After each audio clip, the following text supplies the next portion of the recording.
Hello everyone, this is Steve Gray, and today I am going to be talking about getting used gear for good prices off of different websites. So if you're like me, you don't have all the money in the world, you have a alright job, not the best paying, you still got to pay bills, your car, your gas, your phone, rent, etc. But you still want to buy gear. Lots and lots of gear like I do. So your best bet is Craigslist. Definitely helps for buying used gear.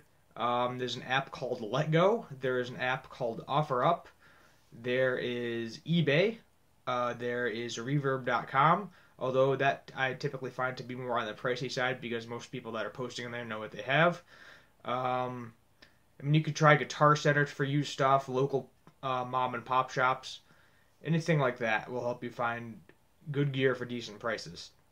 For instance, the Epiphone Thunderbird bass that I own, that is about a $300 instrument. I got it for $100, even cash. It came with a gig bag, cash, and a guitar strap.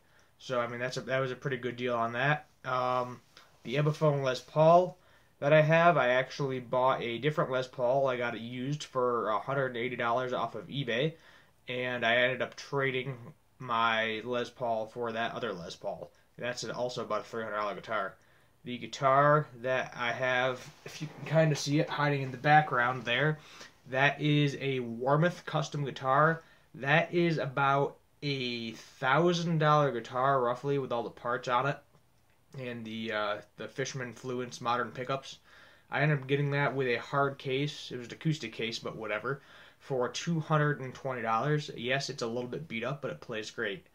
One thing to note about buying used gear is don't be afraid if something is broken on the instrument. For example, broken pots. That's a pretty easy fix for a Luther to do. If a pickup isn't working, typically, unless it was stored in a super crappy basement that was filled with water or something at one point, a Luther, or if you know what you're doing, you can go into it and just resolder some stuff and you're good to go. An example of that is I have a Schecter Damien Elite 7. It's a 7-string guitar with EMG active pickups in it. And I got that for $150 because it had a bad tone pot that wasn't disconnected. Sorry, that was disconnected. That's all it was. The tone pot was disconnected. The guy thought it was bad. He was just trying to get rid of it. Got it for $150. That's like a $500 guitar right there. The Warmoth guitar I told you about, there wasn't anything wrong with that. It just needed a couple of string trees to hold down the strings because the strings were buzzing a little bit, and it needed a truss rod adjustment because it had really thick gauge strings on it. Another guitar that I got is a PV Predator EXP Plus. It's a made in Indonesian guitar. It's not the best guitar in the world. It has PV's own Floyd Rhodes on it, so it's mediocre, but it had a Seymour Junkin Jazz and JB pickup in it, and that pickup set is about $150 right there. All that needed to be happened, there's a couple of wires that needed to be soldered, and I needed to get a new tone pot for it because the one I had it worked, but it was broken, so you couldn't put a knob on it or anything. As I said, don't be afraid to get anything that's broken or beat up or abused a little bit, because worst comes to worst, you got to put like $100 into it, and you get something that's worth like $600-700 for maybe $100, and you only got $200 into it. So even if you need to resell it for whatever reason, you're still going to make money. I think that's kind of where I come out with my gear. I always have the intention of reselling it for more money than I bought it for.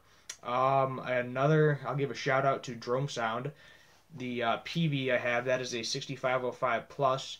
Those heads, just by themselves, typically sell for around $600 to $800, depending where you can get one. And they were sitting on that for a long time because where I live, it's a smaller community. And I ended up getting that for, I think, like $400, a little over $400. Wasn't too bad. And then the cabinet I had too. The guy thought the speakers were bad. I got it was a carving cabinet. I think it's worth about $300-400.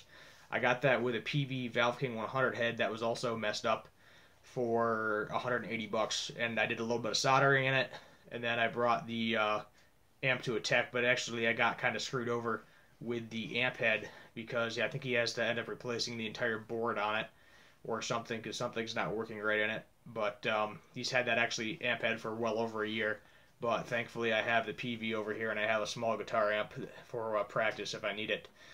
The things you want to be wary about, especially with guitar pedals, make sure they work 100% when you test them. Make sure the switches are sturdy and strong, because if they're not, you can have a $70 paperweight after about 3 days. A couple of guitar pedals I bought. I got a Hall of Fame reverb pedal. Those typically sell for $80. I got that used. I got it for $50 because the guy was just trying to get rid of it. I got a Crybaby Wah.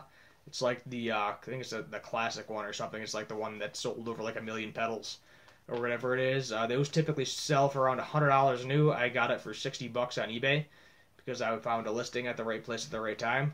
The other pedal I have is the ISP Decimator, the original one. Those typically sell for around $100 used, depending on the pedal, because there's different variations of it. I ended up getting that, I think, for around $70 in the original box and everything. So you can find pretty much anything you want for the price you want if you just look. Garage sales too, when it's garage sale season, or flea markets typically help too, because some people don't know what they have. So they'll sell you something for super cheap. A friend of mine actually gave me an old 60s guitar. It's kind of shitty, but I put about, I think, $10 into it. I took it apart a little bit, cleaned it up, and it plays pretty decent. It could play better if I like refretted it and everything, but I'm not going to do that because I don't have the tools for it currently. The things you want to be wary of, especially with guitar pedals, as I said, make sure the switches are good. Any type of volume pedal and even wah pedals, because of the way they're designed, there's like a little string in there or little gears. Make sure that string is sturdy. Those are a couple of pedals that I would actually recommend buying new because of those reasons, because you got this little string, and depending on how much the person that had it before you beat the hell out of it, you don't know if it's going to be decent or not.